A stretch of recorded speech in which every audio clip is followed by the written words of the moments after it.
Je vous salue tous dans le nom précieux de notre Seigneur Jésus-Christ, vous qui nous suivez sur AD Docu Peniel TV. Que Dieu vous bénisse. Nous allons méditer la parole du Seigneur et aujourd'hui nous parlerons de deux conditions pour suivre Jésus-Christ. Jésus lui-même a énoncé ces deux conditions et nous allons les trouver dans l'Évangile selon Matthieu au chapitre 16, à partir du verset 21. Il nous a dit ici, dès lors, Jésus commença à faire connaître à ses disciples qu'il fallait qu'il allât à Jérusalem, qu'il souffrit beaucoup de la part des anciens, des principaux sacrificateurs et des scribes, qu'il fut mis à mort et qu'il ressuscita le troisième jour. Pierre, l'ayant pris à part, se mit à le reprendre et dit, « À Dieu ne plaise, Seigneur, cela ne t'arrivera pas. » Mais Jésus, se retournant, dit à Pierre, « Arrière de moi, Satan, tu mets en scandale, car tes pensées ne sont pas les pensées de Dieu, mais celles des hommes. » Alors Jésus dit à ses disciples, « Si quelqu'un veut venir après moi, qu'il renonce à lui-même, qu'il se charge de sa croix et qu'il me suive. » Donc ici, Jésus se trouvait dans le nord de la Galilée. Il était pas loin de Césarée de Philippe et c'est à cet endroit justement qu'il a demandé à ses disciples qu'est-ce que les gens disaient de lui. Et Pierre a donné une très belle réponse en disant « Tu es le Christ, le Fils du Dieu vivant ». À la suite de la confession de Pierre, Jésus a dit à Pierre « Tu es heureux, Simon, fils de Jonas ». Car ce ne sont pas la chair et le sang qui t'ont révélé cela, mais c'est mon Père qui est dans les cieux. Et Jésus a continué avec ses disciples dans la marche. Et justement, il a commencé à leur annoncer qu'il fallait qu'il meure. Et le même Pierre, qui avait fait la belle confession que Jésus avait appréciée, il dit maintenant quelque chose que Jésus n'apprécie pas du tout. Puisque Jésus leur annonçait qu'il devait mourir, qu'il devait souffrir et qu'il devait mourir. Alors Pierre dit non, à Dieu ne plaise, cela ne t'arrivera pas. Mais Jésus, reprenant Pierre, lui dit, arrière de moi, Satan. Tes pensées ne sont pas les pensées de Dieu, mais celles des hommes. Et Jésus dit à ses disciples, si quelqu'un veut venir après moi, qu'il renonce à lui-même, qu'il se charge de sa croix et qu'il me suive. Donc ici, Jésus rappelle à ses disciples les conditions que doivent remplir tous ceux qui veulent le suivre, tous ceux qui veulent marcher avec lui, tous ceux qui veulent marcher à sa suite. Il dit, premièrement, ils doivent renoncer à eux-mêmes. Et deuxièmement, ils doivent se charger de leur croix. C'est seulement à ces deux conditions-là qu'ils peuvent suivre Jésus. Et pour nous aujourd'hui, c'est la même chose. Il est vrai que au moment où Pierre et Jésus étaient ensemble, selon le récit que nous venons de lire, quand Jésus parlait de venir après lui ou bien de le suivre, il s'agissait de quitter sa maison, de quitter sa famille et de marcher avec Jésus, d'être en compagnie de Jésus, de se déplacer avec Jésus partout où il se déplaçait, d'aller partout avec Jésus. C'est de cela qu'il s'agissait. Donc, Pierre, Jean, Jacques et tous les 12 suivaient Jésus. Au point où, à un certain moment, dans l'évangile selon Marc au chapitre 9, il nous est parlé de quelqu'un qui chassait les démons et qui n'était pas avec les disciples. Donc, ils ne suivaient pas les disciples, qui ne suivaient pas Jésus. Et les apôtres ont dit à Jésus qu'ils ont vu cet homme qui chassait les démons en son nom, mais qui ne les suivait pas et ils l'en ont empêché. Donc, à cette époque, suivre Jésus, c'était faire partie de tous ceux qui marchaient avec Jésus, ceux qui se déplaçaient avec Jésus, partout dans toutes les villes où il allait, ceux qui étaient avec lui. Mais, ce n'est pas seulement cela, suivre Jésus. Parce que si c'était seulement ça, suivre Jésus, nous ne nous sentirions pas concernés par les paroles que Jésus a dites. Mais suivre Jésus va au-delà de marcher physiquement avec lui. Suivre Jésus va au-delà d'aller de ville en ville avec lui, parce que Jésus est mort, Jésus est ressuscité, Jésus n'est plus présent en chair et en os sur la terre. Alors qu'est-ce que ça veut dire pour nous suivre Jésus? Suivre Jésus pour nous, ça veut dire suivre ses enseignements pour les mettre en pratique. Suivre Jésus pour nous aujourd'hui, ça veut dire chercher à ressembler à Jésus, chercher à imiter Jésus, chercher à faire ce que Jésus a fait. Voilà ce que ça veut dire pour nous. Donc, pour quelqu'un qui veut mettre en pratique les enseignements que Jésus a donnés, qui sont consignés dans les évangiles, et même qui sont plus tard expliqués par les apôtres, pour quelqu'un qui veut le faire, il y a deux conditions que Jésus pose ici. Premièrement, renoncer à soi-même. Et deuxièmement, se charger de sa croix, et ainsi on peut suivre Jésus. Alors, qu'est-ce que Jésus voulait enseigner à ses disciples à partir de ces deux conditions? Il est important pour nous de noter que le Seigneur Jésus n'a jamais demandé à ses disciples de faire quelque chose que lui-même il n'a jamais fait. Quand il dit de renoncer à soi-même, c'est que lui-même il a déjà fait. Quand il dit de porter sa croix, il va le faire plus tard, portant lui-même sa croix. Et Jésus a renoncé à lui-même. Parce que renoncer à lui-même, ou bien renoncer à soi, c'est abandonner quelque chose à quoi on est attaché. C'est cela renoncer. Renoncer à soi-même donc, c'est renoncer à l'attachement que nous avons pour nous-mêmes, nos intérêts, nos ambitions, notre volonté. Tout ce qui fait partie de notre moi, c'est renoncer à cela. Renoncer à soi, c'est cela. Et Jésus l'a fait. Premièrement, par son incarnation. L'apôtre Jean dit dans Jean chapitre 1, à partir du verset 1, « Au commencement était la parole. La parole était Dieu, la parole était avec Dieu. » Donc, ce Jésus qui est là au milieu des disciples, il était au commencement avec Dieu, auprès de son Père, ayant la même image ou bien la même nature que son Père, la même essence que son Père. Jésus est Dieu. Et en tant que Dieu, il a participé à la création de ce monde. C'est par lui que tout a été fait.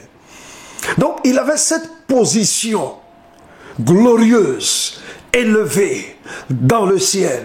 Il ne le nie pas. Il le dit même dans Jean chapitre 17, au verset 1.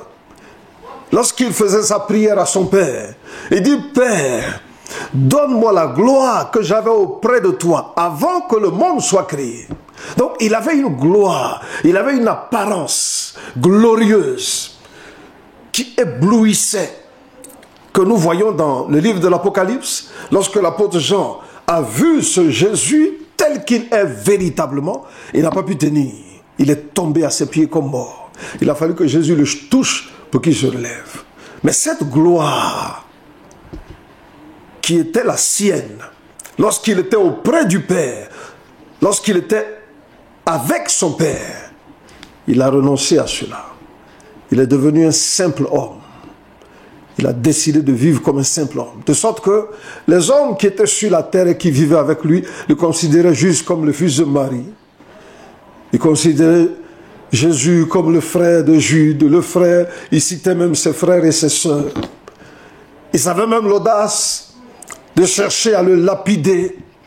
Ils l'insultaient, ils le traitaient comme un simple homme. Parce que cette gloire qui le caractérisait, qui était la sienne auprès de son Père, il a décidé de la couvrir et de ne pas la manifester. C'est cela, renoncer à soi. Tous ces privilèges qu'il avait auprès de son Père, il a renoncé à cela. Par son baptême, il est venu vers Jean pour être baptisé. Or, au temps de Jean-Baptiste, c'était les pécheurs qui se faisaient baptiser. Mais Jésus a décidé de se faire baptiser. Pourtant, il n'est pas un pécheur. Mais il a été plongé dans les mêmes eaux que les adultères, les voleurs, les menteurs, les criminels. Il a été plongé dans ces eaux-là. Et pourtant, il est saint, sans péché, pur. Il n'a aucune communion avec le péché. Mais il a accepté, tout de même, de s'identifier aux pécheurs. Jésus a été tenté. Nous le voyons dans Marc chapitre 4. du verset 1 au verset 11, Satan l'a tenté. Mais Satan l'a tenté parce que Jésus s'est présenté comme un homme. Il ne s'est pas présenté dans son apparence divine et glorieuse. Satan ne peut pas tenir devant Jésus. Jésus a le pouvoir d'anéantir Satan juste par le souffle de sa bouche. Parce qu'il est Dieu et il est fils de Dieu. Mais il accepte d'apparaître comme un simple homme pour être tenté par Satan. Il se soumet à cette tentation-là. Donc tous ces grands privilèges qu'il avait, il a renoncé à cela. Pourquoi? Pour accomplir la volonté de son Père. Jésus a dit lui-même dans Jean chapitre 4 verset 34, « Ma nourriture est de faire la volonté de celui qui m'a envoyé et d'accomplir son dessein. » Et il le dit dans Jean chapitre 6 verset 38, il dit, « Il n'est pas descendu du ciel pour faire sa volonté, mais pour faire la volonté de celui qui l'a envoyé. » Donc Jésus est venu en renonçant à tous ses privilèges. Il est venu en renonçant même à sa propre volonté, de sorte que dans le jardin de Gethsémani, lorsqu'il lui fallait faire le choix de boire la coupe ou de ne pas la boire, Jésus dit, si il n'est pas possible que cette coupe s'éloigne sans que je la boive, Père, que ta volonté soit faite. Donc, il ne vivait que pour faire la volonté de son Père. Et même Jésus ne cherchait pas sa gloire. Il le dit dans Jean chapitre 17, verset 4. Il n'est pas venu pour chercher sa gloire, il est venu pour glorifier le Père. De sorte qu'à la fin de l'œuvre qu'il a faite sur la terre, il dit, j'ai achevé ton œuvre, j'ai glorifié ton nom. Et partout, il ne cherchait que cela. Donc, renoncer à soi, c'est accepter de perdre ces privilèges que le monde peut nous donner. C'est accepter que notre volonté ne soit pas faite, mais que nous puissions faire la volonté de Dieu. C'est accepter de ne pas être glorifié, mais que nous puissions chercher uniquement la gloire de quelqu'un d'autre. Et Jésus dit que pour être son disciple, pour le suivre, il faut commencer par là. Si on ne commence pas par là, il sera difficile de suivre Jésus. Et la deuxième chose, la deuxième condition que Jésus pose, il dit que celui qui veut le suivre, qui se charge de sa croix. Alors se charger de sa croix, à l'époque de Jésus, ça voulait dire simplement être condamné à mort. Être condamné à mort. Celui qui portait sa croix et qui passait était reconnu comme quelqu'un qui allait mourir. Quand Jésus parle de porter sa croix, se charger de sa croix, lui-même il l'a fait. Il a subi la jalousie des chefs religieux, la trahison de Judas. On le retrouve dans Matthieu chapitre 26, versets 14 à 16. Jésus a été arrêté à la suite de la trahison de Judas, du complot qui a été fomenté contre lui. Il a été arrêté dans le jardin de Gethsémani, Matthieu chapitre 26, verset 47. Et Jésus a été abandonné de tous ses disciples, Matthieu 26, verset 56. Et même un de ses plus proches collaborateurs, celui qui faisait partie du cercle restreint de ses disciples, l'apôtre Pierre, a renié Jésus. Il dit qu'il ne le connaît pas. Et Jésus suivait tout cela, il le savait, il le vivait. Porter la croix pour Jésus, c'était aussi cela. Porter la croix pour Jésus, c'était subir les calomnies, les accusations mensongères de la part des Juifs qui voulaient le condamner. Porter la croix pour Jésus, c'était aussi subir les outrages, les humiliations, les crachats qu'on lui versait au visage, les gifles, les coups de poing qu'on lui donnait. Et même qu'il a été flagellé, il a été fouetté. Dans Matthieu chapitre 27, versets 27 à 31. Subir la croix, c'était finalement mourir sur cette croix. Et pour mourir, il fallait être humilié au maximum. On lui avait enlevé ses habits. Et il était nu sur cette croix du calvaire. Et tous ceux qui passaient se moquaient de lui. Tous les passants se moquaient de lui.